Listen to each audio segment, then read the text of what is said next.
Alexander the Great built an empire by 30, and some of us can't even get started on that history essay. Procrastination is not about being lazy. It's often our brain trying to cope with stress, fear, or just feeling utterly overwhelmed.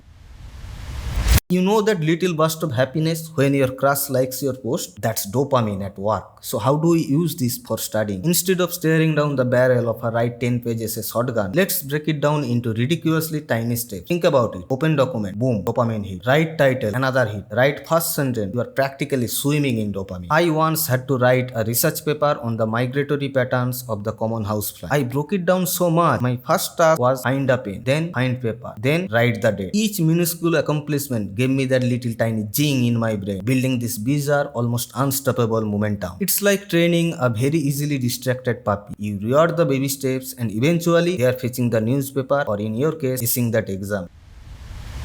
Next up, we are getting serious about time blocking for deep work. Don't just hope you'll study. That's like hoping a unicorn will deliver your pizza. Nice thought, but probably not happening. You need to schedule it. Are you a morning person who's practically a genius at 7 am, or do you come alive after the moon is out? Find your peak cognitive hours. Mine, I discovered, were sometime between 2 am and 4 am, which explains a lot about my life choices. Once you know your prime time, block out dedicated, distraction-free time. And then, my friends, you unleash the Pomodoro technique. This isn't some fancy pasta dish. It's a 20 minutes of laser focused work followed by a glorious 5 minutes break. Rinse and repeat. It trains your brain like a little academic ninja for sustained attention and prevents burnout. Trust me, I used to try to study for hours on end, convinced that more time equals more knowledge. All it equaled was me staring blankly at a textbook, rereading the same sentence 17 times, and contemplating the structural integrity of my desk. Pomodoro breaks that cycle and keeps your brain from turning into academic mush.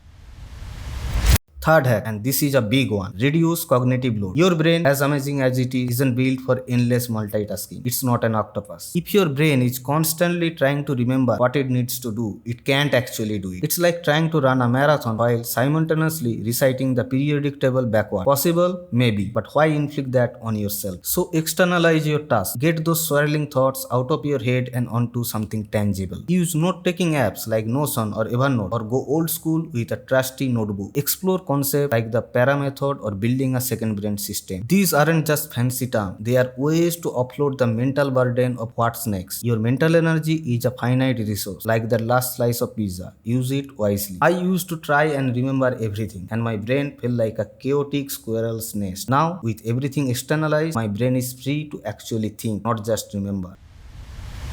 Next up, and this might seem obvious, but it's crucial, optimize sleep and recovery. Seriously, put down that third energy drink, prioritize deep sleep, because that's when your brain consolidates memories and does its best problem solving. A well-rested brain isn't just a happy brain, it's focused, high-performing brain. Think of sleep as your brain's nightly deep frag and system update. Without it, you are running on a dial-up in a broadband wall. And don't underestimate the power of a strategic power nap. Short burst of sleep can seriously clear your head. I used to think naps were for toddlers and retirees. Then I discovered the 20-minute power nap, and it was like hitting the reset button on my entire day. Think of sleep as a performance enhancer, not a luxury. It's the ultimate brain fuel, and it's free.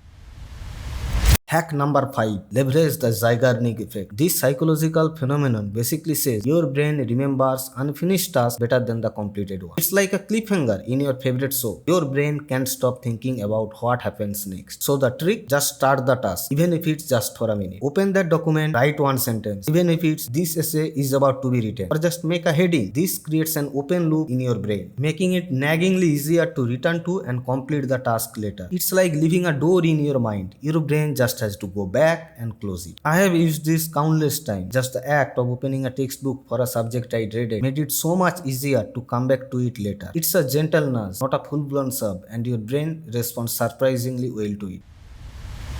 Coming at number 6, use environmental triggers. Your environment is like your brain's secret influencer. It heavily dictates your focus. Want to minimize distraction? Turn your study space into your personal batcave of productivity. Put your phone in another room, or at least out of sight, out of mind. Close unnecessary tabs on your computer. But here's where it gets interesting. Consider specific scents like peppermint or rosemary. They are like a little wake-up call for your brain. It signals to your brain it's deep work mode now. Create a ritual that cues your brain to focus. Maybe it's putting on your study hoodie, making a specific type of tea, or even just clearing your desk before you start. These little triggers creates a mental pathway, telling your brain, alright, let's get down to business.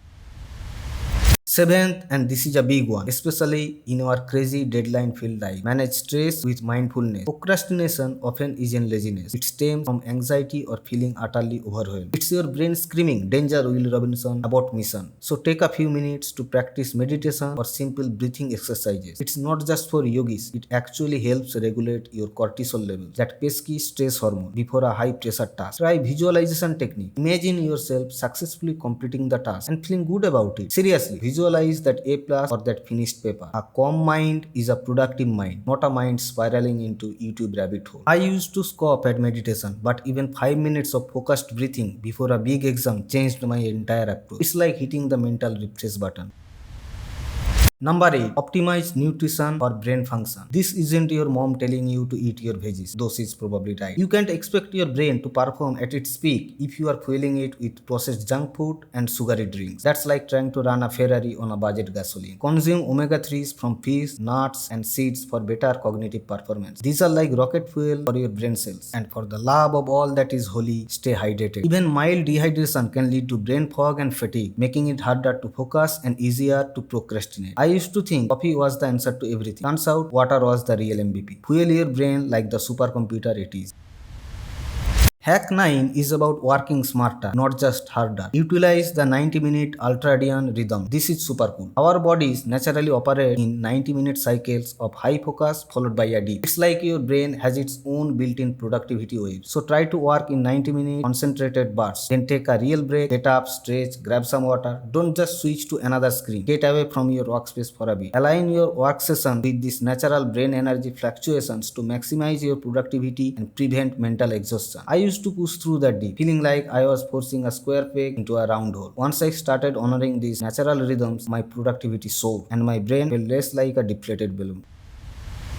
And finally, the ultimate mind trick. Hack number 10. Trick your brain into action. This one is pure willpower, pure commitment, and a little bit of psychological jujutsu. First, the 5-second rule, popularized by amazing Mel Robbins. When you have an impulse to do something productive, like I should really start the essay, count down 5, 4, 3, 2, 1 and move. Don't give your brain time to talk you out of it. It's like launching a rocket. Once the countdown starts, you are committed. I have used this to get out of bed, to start dreaded tasks, and even to finally clean my incredibly messy room. Second, the nothing alternative method. If you are really struggling to start, tell yourself you can either work on the task or you can do absolutely nothing at all. No phone, no TV, no social media, no scrolling, just sit here. You'd be surprised how quickly your brain chooses to get the work done rather than endure utter boredom. It's the ultimate psychological leverage. Your brain prefers to be doing something, even if that something is homework. So there you have it, my fellow friends, 10 powerful science-backed strategies to finally conquer that procrastination beast. Remember, it's not about being perfect, it's about making progress. Don't try to implement all of these at once. Pick one or two, try them out and see what works best for you. Your future self, the one who's acing the exams and actually getting some sleep, will thank you. If you found this video helpful or if you have got your own hilarious procrastination stories, smash that like button, subscribe for more productivity and study tips. And let me know in the comments below which hack you are going to try first. Until next time, stay focused, stay awesome and go crush those goals.